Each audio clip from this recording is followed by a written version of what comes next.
25শে বৈশাখ, কবিগুরু রবীন্দ্রনাথ ঠাকুরের জন্মদিবস।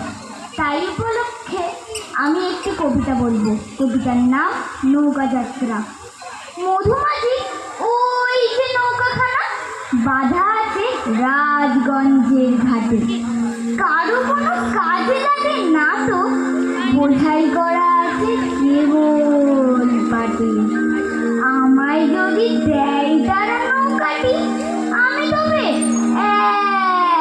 100টা দাঁড়াতে।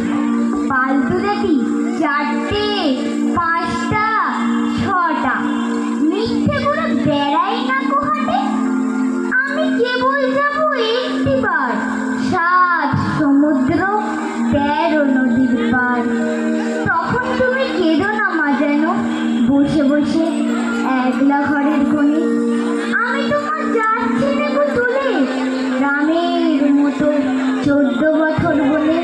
আমি তোমার যাচ্ছি চলে নৌকো ভরা সোনা মানিক বয়ে।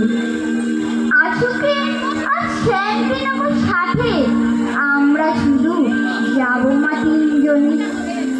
আমি কেবল যাবো একটিবার 7 সমুদ্র 13 নদীর পার।